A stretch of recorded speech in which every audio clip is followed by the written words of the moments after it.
Alrighty, good morning again. Round 2, we're going to talk about salt hydrolysis, so I want to give you a break in between. Just FYI, the textbook questions that you're responsible for are right here above, and then there was some reading last night in the NSMI outline or study guide, and you probably should have read a little bit about salt hydrolysis. So this is a brief snippet from it to remind you that salts are actually purely the product of an acid-base reaction. So you might remember acids plus bases yields salt plus water, and that's called a neutralization reaction. And the process of neutralization simply means that acids and bases are neutralizing each other. It does not mean that it's making a neutral substance or that it's making a neutral solution. Neutralization just means to counteract each other's acidity and basicity levels. So the salt that is made is really what we're looking at right now. And the salt is a cation and anion pair, and that cation and anion can independently separate and react with water. Whenever the salt is made up of a cation from a strong acid, and an anion from a strong base, that is the only time you'll have a salt that is neutral. And that's what the reading right here is indicating to you. The way you would get a basic salt is if one of the ions was able to react with water in a significant manner and create hydroxide. So in this case, there's an example of a weak acid making this conjugate base acetate. So a weak acid making a strong conjugate base in this case means that this strong conjugate base is going to do its darndest to steal the hydrogen ion from water, because it is very likely to gain a proton back, leaving water to create hydroxide, I don't know, I keep doing that, hydroxide, which would leave the solution overall basic. And so this is the case where in this example here, the strong base potassium hydroxide gave the cation K+, and K+ reacting with water does not really do anything. It can make KOH, well then KOH is immediately going to revert back to its independent ions because it is a strong base and it will not stay as KOH as itself. So this is actually what we call a no reaction because it doesn't do anything. So that's why we're only focusing on the anion in this case. The acidic salts come from it's kind of the opposite direction here. And so you can see ammonia in the example, ammonium is formed. Well, this is the conjugate acid from this is the actual strong conjugate acid from a weak base, ammonia.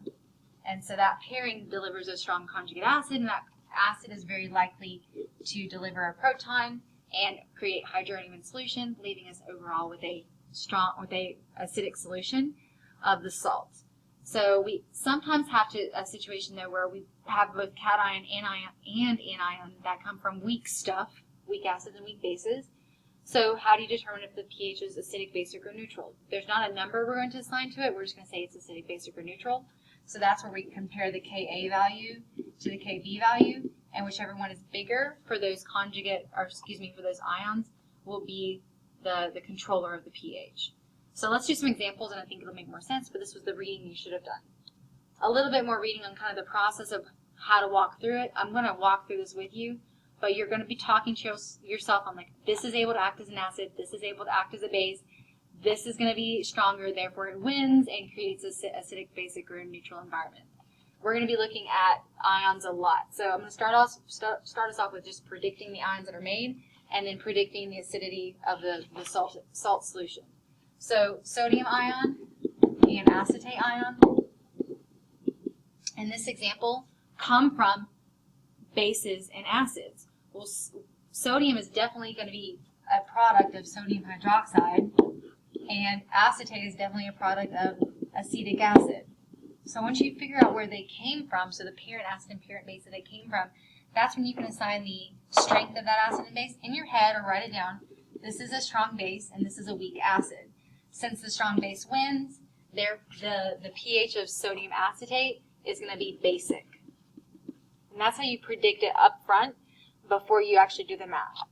Looking at C down here, you have aluminum 3+ ion and sulfate, where aluminum came from aluminum hydroxide as a base, and sulfate came from sulfuric acid as an acid, and then you have to assign them strong or weak. This is a weak base, this is a strong acid, the strong acid wins, and so this solution itself is acidic. So that's our qualitative prediction of the pH of the solution, but now we're actually going to calculate it through ice boxes, Kas and Kb values. So I've got 4 examples here. This is actually basically what we were just talking about. So if you want to write down anything or reread it again for kind of a more linear kind of layout of notes, here you go. So parent acid and parent base are kind of determining the acidity of the salt in the end.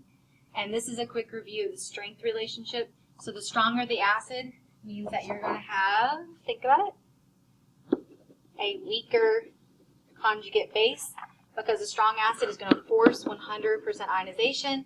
The base will not be able to accept an H plus back, but in reverse their direction, because that's not what the word strong means. It means it goes forward 100%. A strong base, that we're going to have a weaker conjugate acid due to the same reasons. And this is just a quick check of understanding from the reading. Salts that contain the cation of a strong base, so just basically you're looking at the strength of the base, and the anion of from a weak acid, but the anion itself is called the conjugate base. You're looking at the strength of the weak acid. Is going to give a, drum roll, basic salt.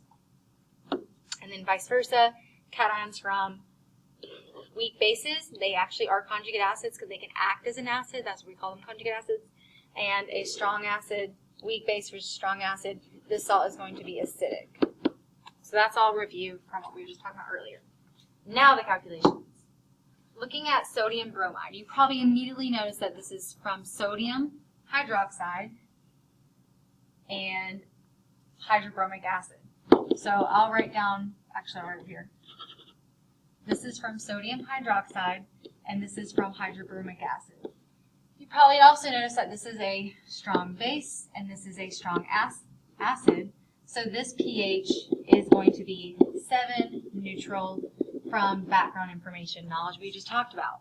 But I want you to prove it to me. And so the way we actually write this is just showing how they equilibrate with water. I've got 2 examples here.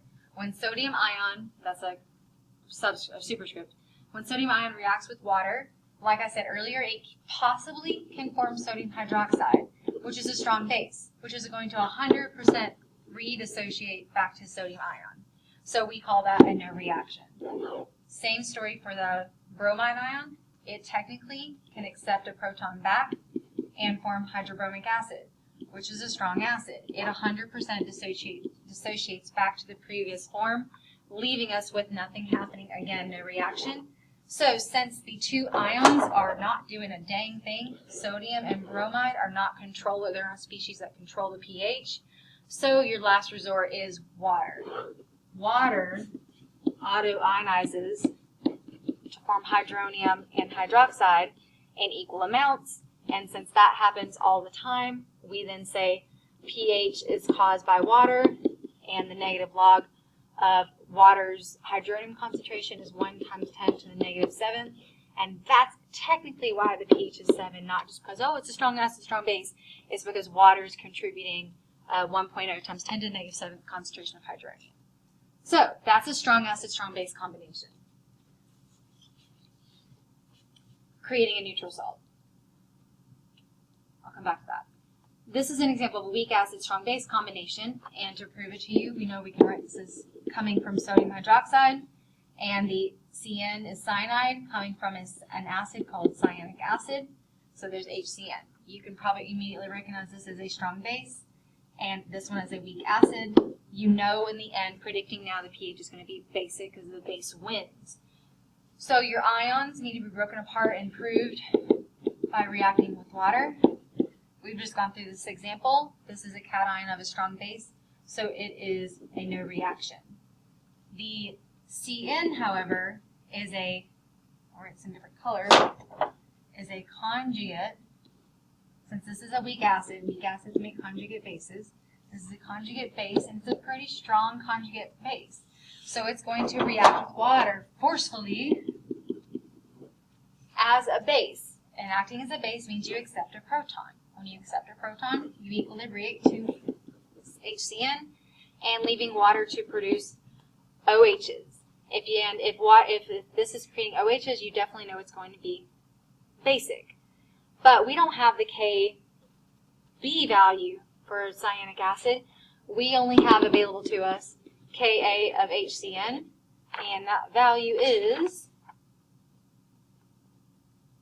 hold on, that value is 6.2 times 10 to the negative 10th. This was on one of your homework problems last night.